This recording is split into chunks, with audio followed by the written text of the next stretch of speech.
Hello बच्चों, कैसे हो सब। आई होप कि आपके एग्जामिनेशंस बहुत अच्छे जा रहे होंगे। जैसे कि इंग्लिश और साइंस के पेपर आपके हो चुके हैं। बच्चों के द्वारा रिव्यू भी मिला हमें कि पेपर काफ़ी अच्छे जा रहे हैं, सब क्वेश्चंस काफ़ी अच्छे आ रहे हैं। और अगला पेपर आपका संस्कृत है जो कि 22 को है, और उसके बाद फिर आपका पेपर आता है 25 को, जो कि मेरा सब्जेक्ट है सोशल साइंस। ठीक है, आज मैं आपको के सामने आया हूँ बस इतना बताने के लिए कि आप सोशल साइंस में कैसे बेटर मार्क्स ला सकते हैं। ठीक है, और किस तरह से अपने पेपर को बेटर तरीके से लिख सकते हैं। इसी के साथ मैं कुछ पैरामीटर्स पे बात करूँगा आपसे, जैसे कि पेपर को कैसे टैकल करना है, जिसमें हम देखेंगे कि आप कैसे टाइम को मैनेज करेंगे। बहुत सारे बच्चों की ये क्वेरी रहती है कि सर टाइम 3 ही घंटा है और एंड मोमेंट में हमारा पेपर क्लियर होता है। ठीक है, एंड मोमेंट में हमारा पेपर खत्म होता है, तो कॉपी दोबारा से रीचेक करने का उन बच्चों को समय नहीं मिल पाता है। तो थोड़ा सा टाइम पेपर टेबल बैठ जाओ, कुछ छोटे से कैलकुलेशंस हैं जो आपको हेल्प करेंगे कि आप अपने पेपर को कैसे 2.5 घंटे में खत्म कर सकते हो। ठीक है, तो जैसे सेक्शन बाई सेक्शन में हम चलते हैं, बात करते हैं, तो आपके एग्जाम में section A, B, C, D, E और एफ आते हैं। ठीक है, अब उसमें आपको ये ध्यान रखना है कि जो सेक्शन ए है आपका, वो है 1 मार्क्स की, और आपके क्वेश्चन आते हैं उसके 20। ठीक है, तो आप ये ध्यान रखना कि आप सेक्शन ए कम से कम 20 मिनट में कंप्लीट कर लो। ठीक है, सारे क्वेश्चंस में आपको 1 मिनट नहीं लगेगा, कुछ क्वेश्चंस में आपको 30 सेकंड लगेंगे, कुछ क्वेश्चन में आपको 45 सेकंड लगेंगे, और कुछ क्वेश्चंस में आपको 1.5 मिनट लगेंगे। तो ओवरऑल आप ये अपना 20 नंबर आराम से 20 मिनट में कंप्लीट कर सकते हो। दूसरा है जो सेक्शन बी, इसमें है 2 नंबर वाले क्वेश्चंस और वो रहते हैं 4। इसका मतलब है कि आप इन 8 नंबर के लिए आप ज़्यादा से ज़्यादा 16 मिनट लो, 4 मिनट इच करके। ठीक है, एक क्वेश्चन के लिए आप 4 मिनट ज़्यादा से ज़्यादा लेना।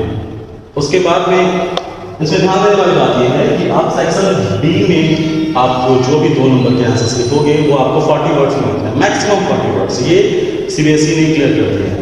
ठीक है, तो आप उससे ज़्यादा एक्सटेंड मत करिएगा अपने आंसर को। वो क्या करेगा कि वो आपके टाइम को और ज़्यादा कंज्यूम करेगा। ठीक है, अगला आता है सेक्शन सी के। सेक्शन सी में आपके हैं 3 नंबर वाले क्वेश्चन जो आते हैं 5।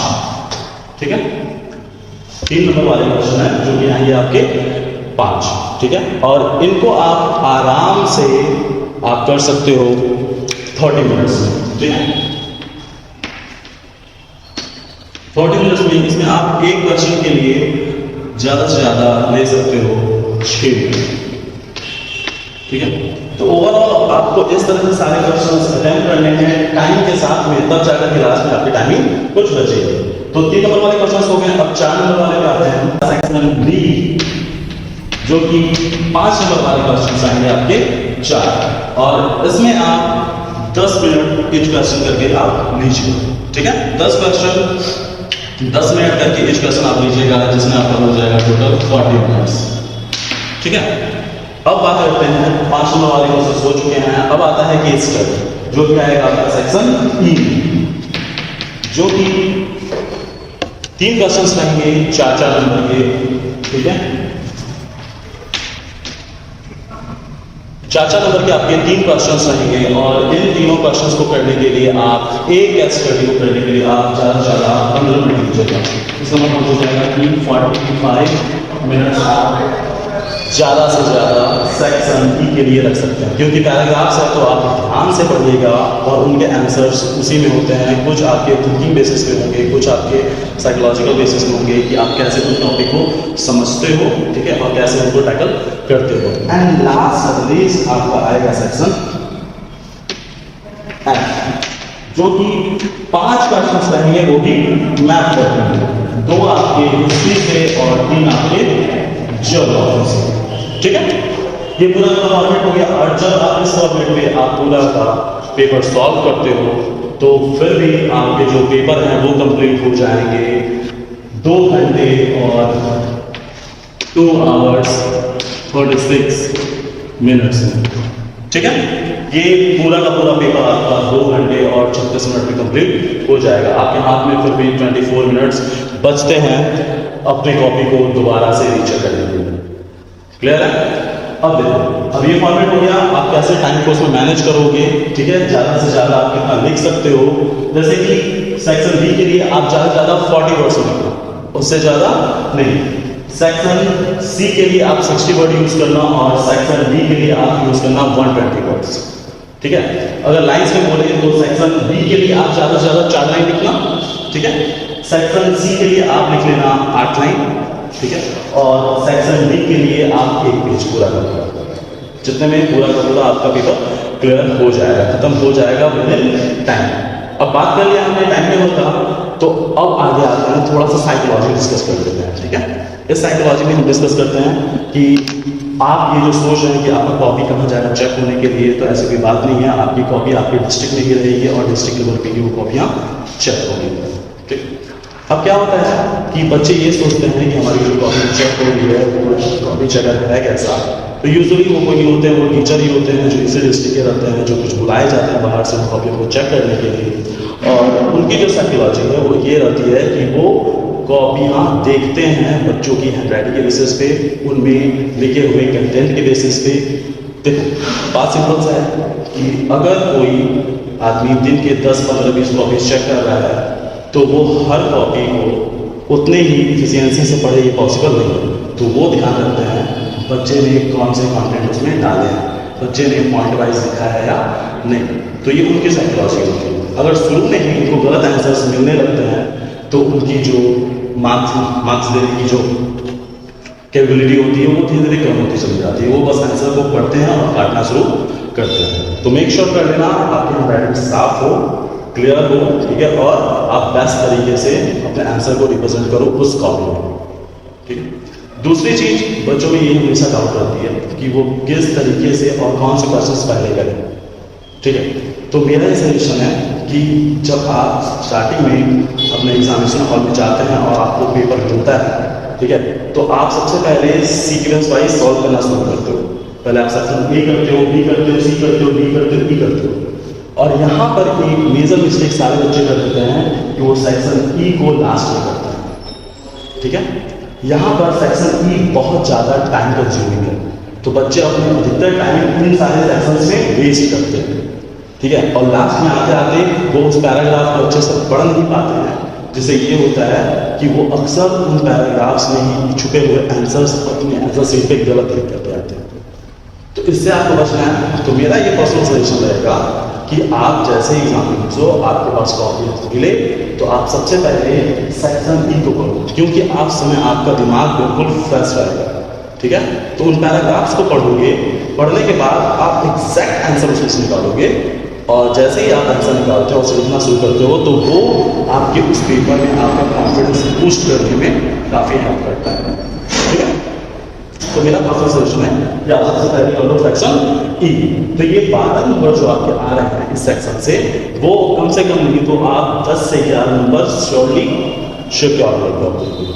उसके बाद आप इन सेक्शंस को टच करो। और इसके बाद भी एक सजेशन ये रहेगा कि आप उन क्वेश्चंस को ज़्यादा फोकस करो जो जिनके आंसर्स आपको एग्जैक्ट पता है और आप सही सही लिख सकते हो उसमें। तो वो क्या करेगा, जब कॉपी चेकर आपकी कॉपी देखेगा तब वो उसके दिमाग में एक पॉजिटिव सेंस मिलेगा कि बच्चे को आता है। ठीक है, और स्टार्टिंग के 8-10 पेज उसे अच्छे मिलेंगे परफेक्ट आंसर के साथ में, तब उसके हाथ से नंबर कटेंगे, फिर वो नंबर बैठाना शुरू करेगा और आपकी कॉपी चेक करेगा और आपको फुल मार्क्स बैठाता चला जाएगा। ठीक है, यहाँ में एक बात होता है। दूसरा जो चीज मैं डिस्कस करने आया हूँ, कुछ इंपॉर्टेंट चैप्टर्स। ठीक, अब कुछ इंपॉर्टेंट चैप्टर्स मैं आपको बताऊंगा सोशल साइंस में जो आपको पढ़ने हैं, जरूर से जरूर पढ़ने हैं। हिस्ट्री में कुछ चैप्टर ऐसे हैं जिनको आप विद इन 1 घंटे में प्रिपेयर करके 4 से 5 नंबर अपने सिक्योर कर सकते हो।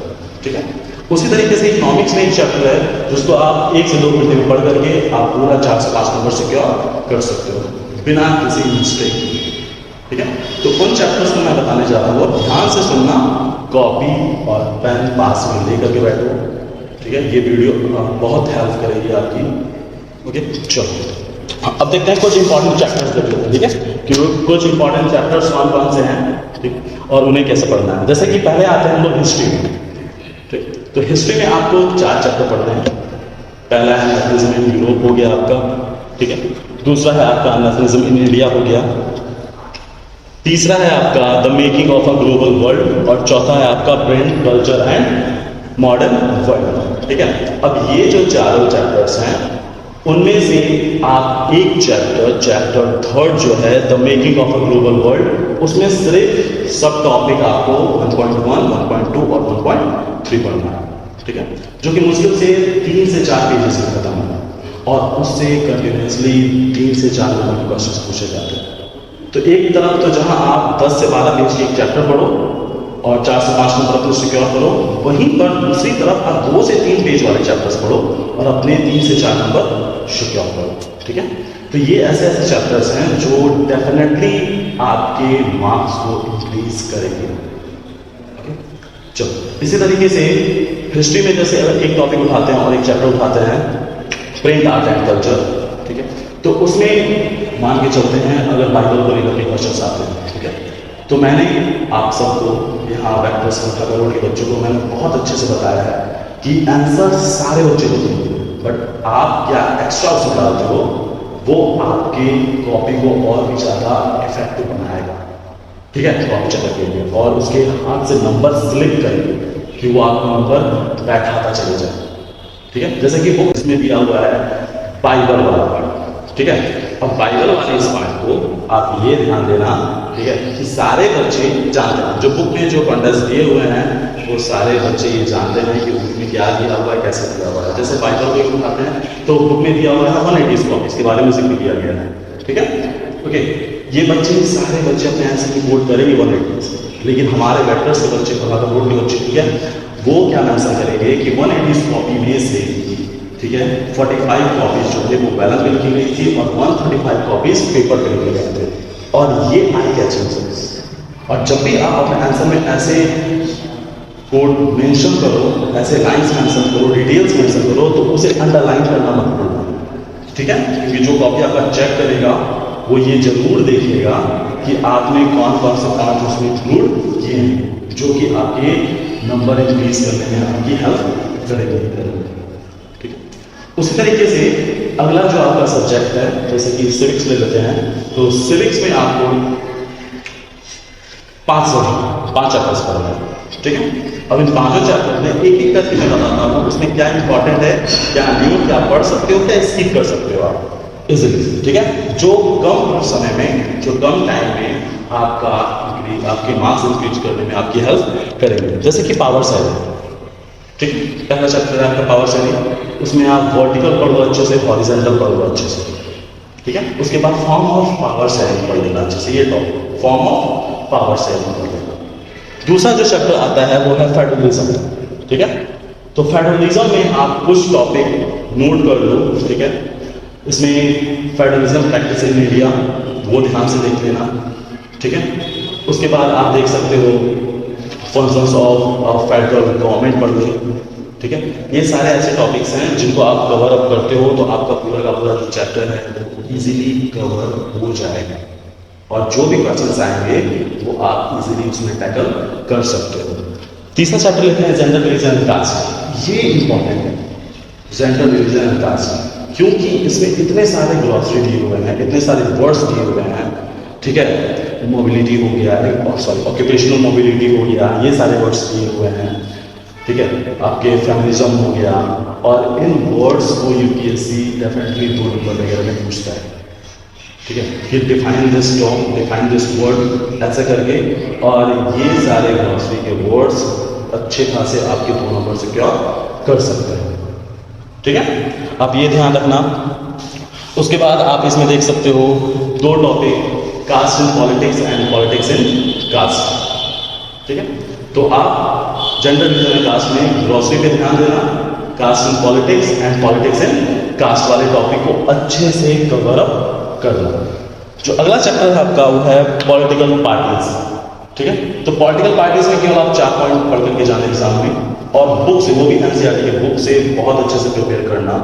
पहला है पॉलिटिकल पार्टी के फंक्शंस, दूसरा है उसकी नेसेसिटी, ठीक है, तीसरा है आपका क्राइटेरिया कि नेशनल पार्टी और स्टेट पार्टीज होने की क्या क्राइटेरियाज होती हैं, ठीक है, कौन सी पार्टी नेशनल पार्टी बन सकती है, कौन सी पार्टी नेशनल पार्टी नहीं बन सकती है। तो इसमें आप जनरली, ठीक है, 6 और 4 का कॉन्सेप्ट याद रखना, ठीक है, ये बहुत हेल्प करेगी आपको। और जो चौथा टॉपिक है वो पढ़ना है चैलेंजेस, कि पॉलिटिकल पार्टी के सामने क्या क्या चैलेंजेस आती हैं। क्लियर है? चलो अगला जो आपका चैप्टर है outcome of democracy. Outcome of democracy एक अच्छा चैप्टर है और ये लास्ट में आने की वजह से ना जल्दी सिलेबस कंप्लीट करवाने की वजह से बहुत सारे टीचर्स स्कूल में, ठीक है, वो इसे जल्दी पढ़ाना फील कर जाते हैं, बट उसका भी वेटेज एग्जाम में उतना नहीं है जितना बाकी चैप्टर्स है। तो आउटकम ऑफ द डेमोक्रेसी में आपके 3 वर्ड हैं, उनको अच्छे से समझ लेना आप, ठीक है। पहला है अकाउंटेबल, दूसरा है रिस्पॉन्सिव और तीसरा है लेजिटिमेट गवर्नमेंट। ये 3 वर्ड अच्छे से प्रिपेयर करना, ओके।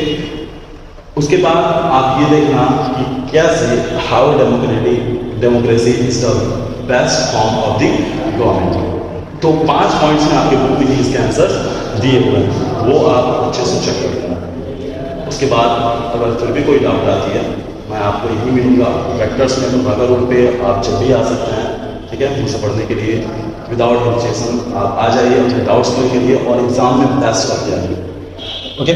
आगे देखते हैं आपका उसी चैप्टर में कुछ टॉपिक्स और आप पढ़ लेना। इकोनॉमिक ग्रोथ एंड डेवलपमेंट पढ़ लो, ठीक है, इकोनॉमिक ग्रोथ एंड डेवलपमेंट पढ़ लो। उसके बाद एकोमोडेशन ऑफ सोशल डाइवर्सिटी, ठीक, ये टॉपिक्स आप लिखते चले जाओ ताकि एग्जाम के टाइम में आप 2 से 3 दिन में इन टॉपिक्स को अच्छे से रिवाइज करके बेस्ट परफॉर्म कर सकते हो। लिखना मत भूलना, जो टॉपिक्स मैं बता रहा हूँ उनको अच्छे से प्रिपेयर करो, एग्जाम में जाओ और अच्छे से एग्जाम में फोड़ करके आओ, ठीक है।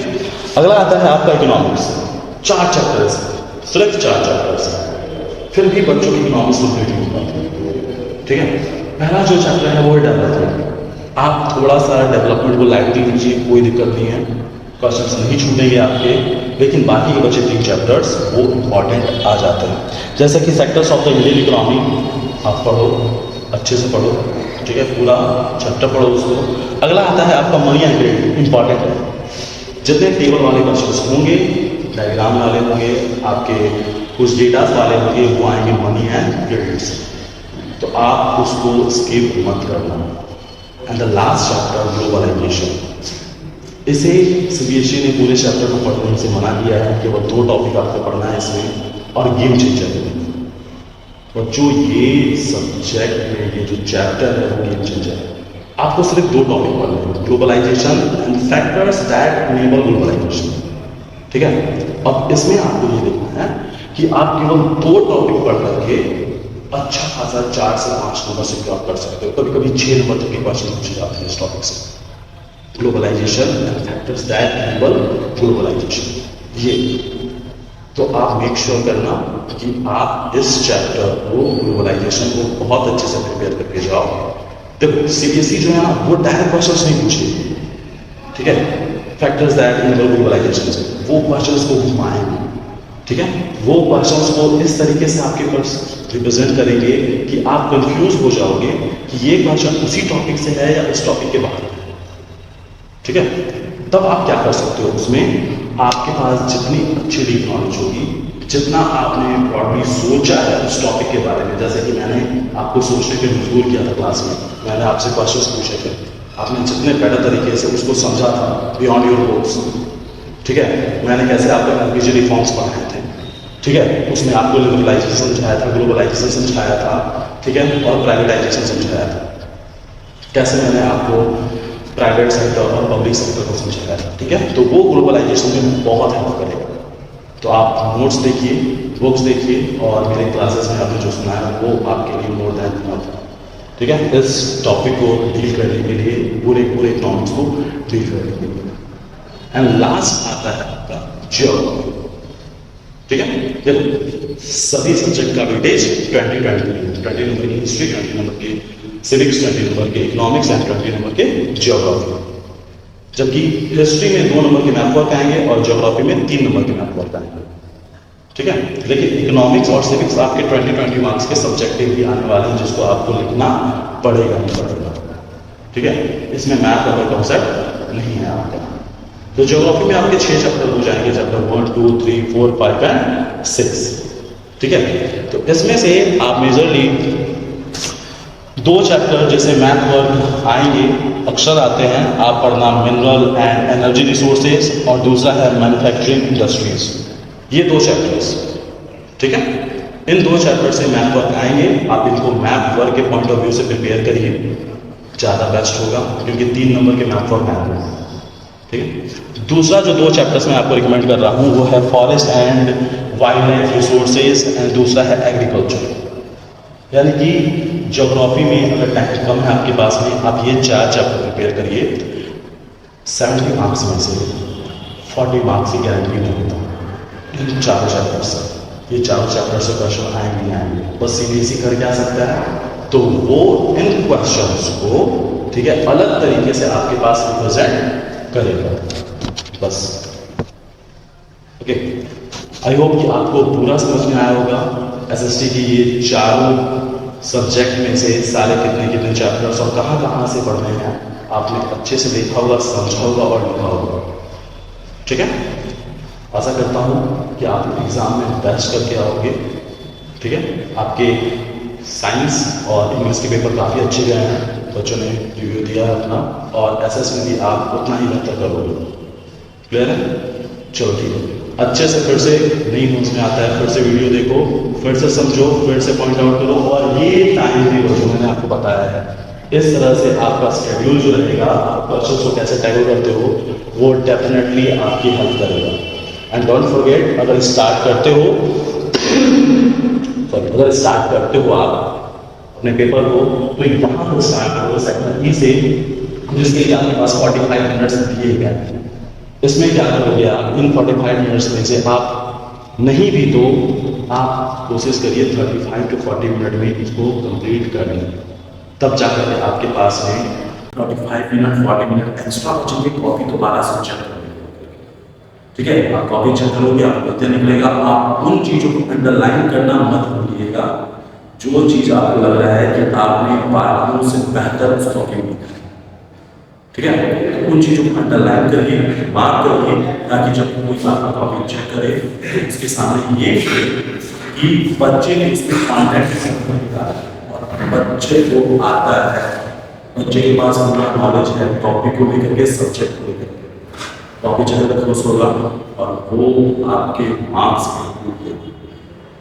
बस इतना ही मेरी तरफ से, ठीक है, बाकी ऑल द बेस्ट बच्चों। साइंस में 25 तारीख को अच्छे से करके आओ, बेस्ट करो, मेरे तरफ से सबको।